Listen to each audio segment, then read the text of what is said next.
नमस्कार दोस्तों, मैं मुकेश रघुवंशी कोलास हलचल के एक नए अंक में आपके सामने फिर हाजिर हूँ।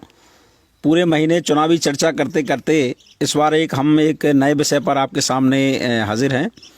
आज हम आपकी मुलाकात एक ऐसी शख्सियत के साथ करा रहे हैं जो आज़ादी के 71 वर्ष तो उन्होंने देख ली हैं, मगर आज़ादी से 20 वर्ष पहले उनका जन्म हुआ था। मैं आज बात कर रहा हूँ राजेंद्र सिंह जादौन जी की, जो ग्राम बेड़ारी में निवास करते हैं और अपना खेती किसानी के साथ ही देश के मुख्य विषयों पर, देश के आर्थिक हालातों पर, देश की सामाजिक व्यवस्था पर और बहुत ही अच्छे एक चिंतक रहे हैं और मार्गदर्शक रहे हैं। वर्तमान में वह क्षत्रिय एकता महासभा के मार्गदर्शक हैं और उनकी देखरेख में ही ये सभी लोग एक नई दिशा की ओर बढ़ रहे हैं। तो सबसे पहले आपका हार्दिक स्वागत है कोलास हलचल में। धन्यवाद आपको। तो जादौन जी, मेरा पहला प्रश्न आपसे ये है कि आपने आज़ादी के 20 वर्ष पहले जन्म लिया जी, तो गुलामी के भी 20 साल आपने देखे हैं, बहुत अच्छे, और 71 वर्ष आपने आज़ादी के भी देखे हैं। जी। तो इस समय जो दौर था भारत का, आज़ादी के बाद भी धीरे धीरे सत्ता परिवर्तन होता चला गया, मगर व्यवस्था परिवर्तन और सत्ता परिवर्तन दोनों में कितना अंतर पाते हैं आप? देखिए, व्यवस्था परिवर्तन अंग्रेज ने जिस तरह से व्यवस्था प्रचलित की थी उसी तरह की व्यवस्था आज भी मौजूद है। व्यवस्था में कहीं आनापाई भी नेहरू से लेकर और मोदी तक जितने प्रधानमंत्री और राष्ट्रपति हुए, किसी ने व्यवस्था परिवर्तन पर कोई कदम नहीं उठाया है। व्यवस्था जैसे की तैसी है। तो आप क्या क्या मानते हैं, कितना परिवर्तन होना चाहिए था आज की तारीख में? देखिए, उस समय जो राष्ट्रीय आंदोलन का सहयोग कर रहे थे लोग गांव के, सब ये चाहते थे कि आज़ादी के बाद हमारा शोषण नहीं होगा, हम परेशान नहीं होंगे, हम तरक्की करेंगे। लेकिन तरक्की हुई है देश की, ये कहना कि तरक्की देश की नहीं हुई, देश में तरक्की हुई है। जो बिरला जी 400 करोड़ के मालिक थे, वो आज 1200 करोड़ के मालिक हैं। इसी तरह जो सड़क छाप अंबानी आज संसार के प्रतिष्ठित पूंजीपतियों में से हैं। एकाधिकार का विकास हुआ है, लेकिन सामान्य जन का ह्रास हुआ है। मतलब समग्र विकास नहीं हुआ। समग्र विकास नहीं हुआ। जो कांग्रेस कहती थी वही पलट के इन्होंने कहना शुरू किया। वो कहते थे कि हम सबका भला करेंगे, ये कहते हैं कि सबके साथ सबका विकास। बात एक ही है, बात में कोई अंतर नहीं आया, सिर्फ शब्द जाल बदल गया। ऐसे कौन से कारण है, कौन सी नीतियां मानते हैं आप जो आज़ादी से पहले जो अंग्रेजों द्वारा लाई गई, मगर इनके परिवर्तन ना करने से वो आज भी किसानों के लिए दुखदायी बनी हुई हैं? देखिए, पहली चीज़ ये कि अंग्रेज जो कानून लाया था, वो कानून था भारत में नकद बिक्री बाजार में किसी चीज़, जिन्स का, किसी वस्तु का अदला बदली नहीं,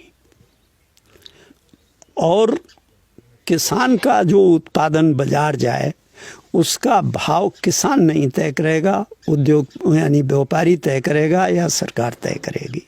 वो कानून जैसे का तैसा आज भी हम पर लागू है और सारे देश का किसान इससे पीड़ित है।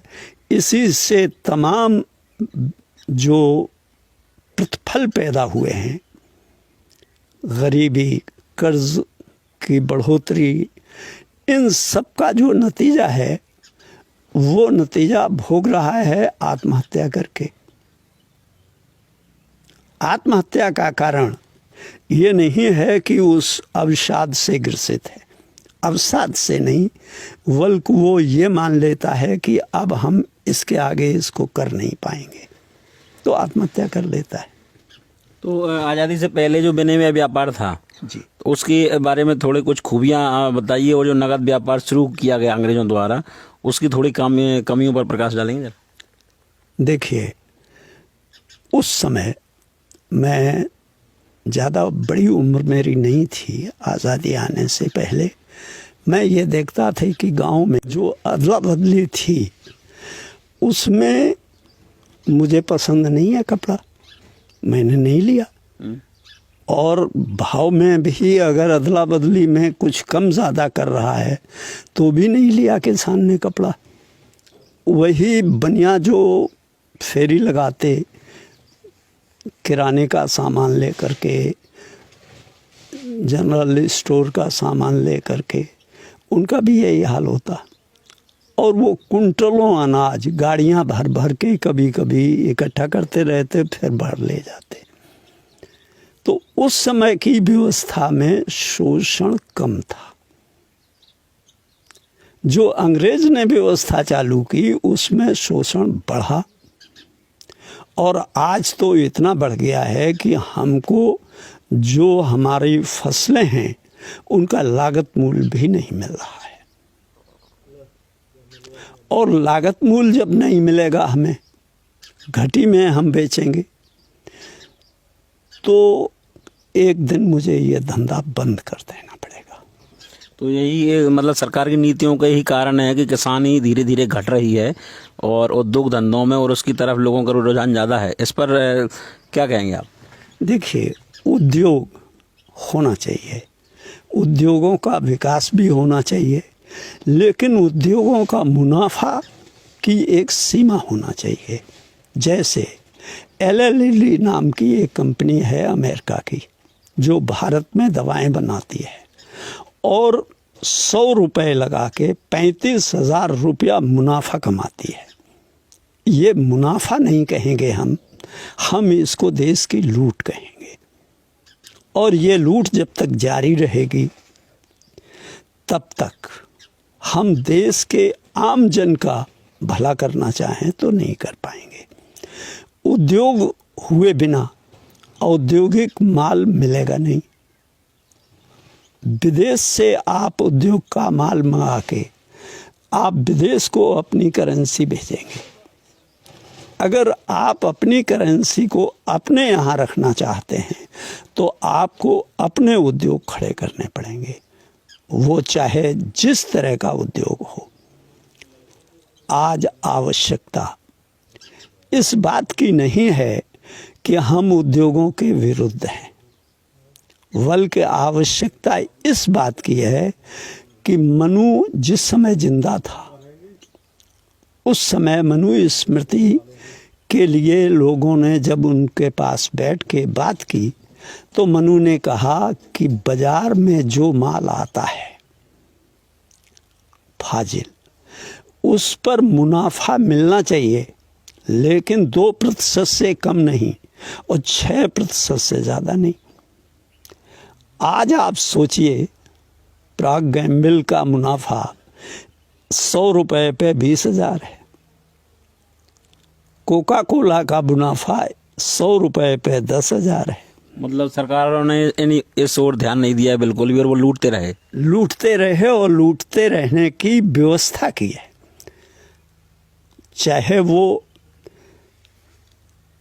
राजीव गांधी के टाइम का गैस त्रासदी हो भोपाल का, चाहे अन्य हो, सभी में सरकार ने उन लोगों के साथ सहयोग किया है जो हमारे देश का नुकसान कर रहे हैं। तो वर्तमान सरकार से पे क्या कहेंगे आप? वर्तमान सरकारों को अगर कोई नसीहत देना चाहें तो क्या नसीहत देंगे आप? देखिए, पहली चीज़ ये है कि मैं नसीहत देने वाला होता कौन हूँ? मैं अध्यापक नहीं, मैं उनका गुरु नहीं।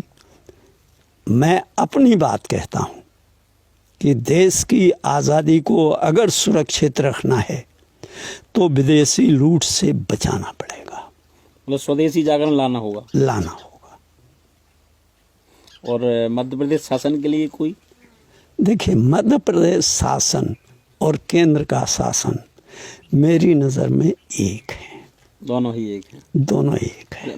मेरा मतलब पूछने का प्रश्न ये था आशा है कि जब आपने जवानी का दौर देखा तो उस समय के जो हालात थे, तो क्या आप चाहते हैं कि जब आपके जो बच्चे जो अब बड़े हो गए हैं और उन हालातों से गुजर रहे हैं, तो आने वाली जो पीढ़ी है क्या उसी हालात से आगे बढ़े या उनको कुछ नई सुविधाएं हों, ऐसे मार्ग प्रशस्त हों? दुनिया एक जगह नहीं टिक सकती है। ये पूरी मानव सभ्यता का इतिहास है कि आज वो इस जगह है तो कल उससे आगे बढ़ा है, पीछे नहीं लौटता। अगर मैं ये कहूँ कि मेरी जवानी के दिन लौट आए तो संभव नहीं है। गुलामी के दिन तो अब आने वाले नहीं हैं, क्योंकि संसार के जितने विदेशी शोषक हैं, विदेशी साम्राज्यवादी हैं, वो किसी भी देश में जाते तो हैं लेकिन लौट जल्दी जाते हैं। चाहे इराक हो, चाहे वियतनाम हो, चाहे और कोई देश हो, अफगानिस्तान हो, कहीं भी।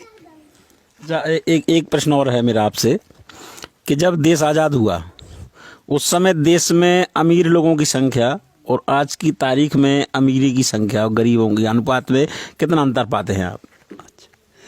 उस समय हमारे यानी सन 47 के बाद, पहले तो मैं आपको शोषण की बात बता दूं, जिसको राष्ट्रीय आंदोलन के नेता बड़े जोर शोर से कहते थे और हम सुनते थे कि अंग्रेज सोने की चिड़िया भारत को लूट रहा है। लेकिन जिस दिन आज़ादी आई उस दिन 450 करोड़ रुपया मुनाफे में, रॉयल्टी में, पेंशन में और वेतन में विदेश जाता था, जो 3 देशों को जाता था, ग्रेट ब्रिटेन को, फ्रांस को और पुर्तगाल को। आज हमारे ऊपर 3 नील से ज़्यादा कर्ज है भारत पे विदेश का। अगर इसको 2 रुपए सैकड़े सालाना का ब्याज लगाते हैं तो 6 खरब रुपया हम हर साल विदेश को बेचते हैं, जबकि ब्याज ज़्यादा लगता है। मैं तो ये कम करके बता रहा हूँ। और इसको ये अपनी तरक्की मानते हैं। मैं इसे देश की तरक्की नहीं, अवनति मानता हूँ। मतलब देसी भाषा में जैसे कहते हैं कि कर्ज लेकर घी पीना, है ना? जी हाँ। तो उस समय क्या, मैं प्रश्न दोहरा रहा हूँ, अमीरों की जो संख्या और गरीबी का जो अनुपात था, हाँ, उस समय अमीर और गरीब तो थे, लेकिन भारत के पूंजीपति चंद थे। जी। अमीरों में वे राजघराने भी थे, वे जागीरदार भी थे, वे जमींदार भी थे, वो रुपए के व्यापारी भी थे जो ब्याज पे रुपया उठा रहे थे, मारवाड़ी। लेकिन वो संख्या बहुत नगण्य थी। किसी भी क्षेत्र में वो 2% से ज़्यादा नहीं थे सारे मिला के। लेकिन आज़ादी के बाद अमीर नहीं रहा, गरीब तो है, अमीर नहीं रहा, पूंजीपत आया है। पूंजीपत का मतलब मेरी भाषा में कि जो हम श्रम करते हैं, जो हमारे परिवारी करते हैं, जो हमारा सहयोगी खेत मजदूर करता है, इस श्रम से जो बचत होती है उसको हम संग्रह करते हैं, ये धन है। और जो रुपया से रुपया कमाया जाता है वो पूंजी है। ये आज़ादी के बाद पूंजी का विकास हुआ है, धन का विकास नहीं। इसलिए गरीब और अमीर की बात नहीं, पूंजीपत और देश के आम नागरिक की बात है। नहीं, अब देश में ऐसे हालात बन रहे हैं कि जो ज़मीन का टुकड़ा है, जो किसान की धरती माँ होती है, वो धीरे धीरे घटती जा रही है और शहर सीमेंट के जंगलों में तब्दील होते जा रहे हैं। तो ये एक चिंता का विषय होना चाहिए सरकार के लिए, मगर अभी तक किसी ने ऐसा कदम नहीं उठाया है कि किसान को इतना लाभ दिया जा सके कि वो खेती की ओर आकर्षित हो जाए। नहीं, क्या उस समय भी ऐसे हालात थे? नहीं, उस समय इस तरह के हालात नहीं थे। उस समय हमारे बगल में, मैं उत्तर प्रदेश में निवास करता था, कानपुर शहर जिस तरह आज विकसित हुआ है कि वो चौबेपुर से लेके और सरसौली स्टेशन तक लगातार फैल गया, जो करीब करीब 25-30 मील एरिया है, किलोमीटर नहीं मील। और पहले कानपुर शहर था जहाँ मिलिट्री की छावनी थी, वहाँ से लेकर के नवाबगंज जहाँ पत्थर कॉलेज था कृषि का, तो ये बहुत छोटा इलाका था। गंगा नदी से पाणो नदी तक कभी नहीं पहुंच पाए थे। गंगा नदी से नौबस्ता गांव तक शहर की आबादी थी। आज वो उत्तर दक्षिण अगर नापता हूँ तो 10 किलोमीटर में, और पूरब पश्चिम नापता हूँ तो वो लगभग 40 किलोमीटर में फैला हुआ शहर है। तो जो खेती थी वहाँ पे वो सब चली गई, बन गए हैं, बिल्डिंग बन गई या कारखाने बन गए, तो ये या सड़कें बन गई। ये सोच के देख के थोड़ा दुखी तो होता होगा मन के, कहाँ खेत चले गए वो हमारे जमाने के। देखिए, हम दुखी हो जाएं तो अपने को दुखी कर लें। मैं निराशापूर्ण व्यक्ति नहीं हूँ। मैं आशान्वित हूँ कि ये समाज जिस तरह अंग्रेज़ों को भगा दिया, उसी तरह ये व्यवस्था के रखवाले जो नेहरू से लेके मोदी तक शासक आए, इनको भी उखाड़ फेंकेगी यही जनता, इसी देश की जनता। इसको बाहर जाने की ज़रूरत नहीं है हमको। तो ये मोदी सरकार तो बड़े दावे करती है कि हमने देश में बहुत बड़ा परिवर्तन ला दिया है और विकास की एक गंगा बहाई है और 2022 तक सोने की चिड़िया पुनः बना देंगे। ये सही कहते हैं वो कि उन्होंने बहुत बड़ा विकास किया है। कितना बड़ा विकास कि 14 और 16, 14 और 18 में देखिए कि जो विश्व बैंक और विश्व मुद्रा कोष की शर्तों पर ऋण लिया भारत ने, उसकी पहली शर्त थी कि आपको अपनी मुद्रा का अवमूल्यन करना पड़ेगा। नेहरू 4 रुपया 76 पैसे तक अवमूल्यन किए थे। 47 में 1 बराबर 1 था डॉलर और रुपया। नेहरू के काल में 4.76 हुआ और मोदी के काल में 70 से ऊपर 71 हो गया था। आज फिर 60 लौट आया है। ये अवमूल्यन हमारी मुद्रा का जो है, ये भी देश के शोषण का एक कारण है। हम इसको सही नहीं मानते। और मोदी साहब कितना भी कहें, कोई राजनेता कहे कि हम देश की तरक्की कर रहे हैं, हाँ तरक्की कर रहे हो, चंद लोगों की, देशवासियों की नहीं। समग्र विकास की ओर किसी का ध्यान नहीं है, किसी का ध्यान नहीं, और ये ना जा पाएंगे क्योंकि इनके कार्यक्रम जो हैं वो बिल्कुल उल्टे हैं। हमको ये लड़ाना चाहते हैं। मैं अमित शाह जी से अगर ये पूछूं कि शाह साहब ये बता दो कि आपने 40 लाख नामांकित किए हैं कि ये विदेशी हैं, क्या उसमें हमारे पूर्व राष्ट्रपति फ़खरुद्दीन अली अहमद का परिवार भी विदेशी है जिनके नाम नहीं लिखे? 40 लाख में तो वो परिवार भी है।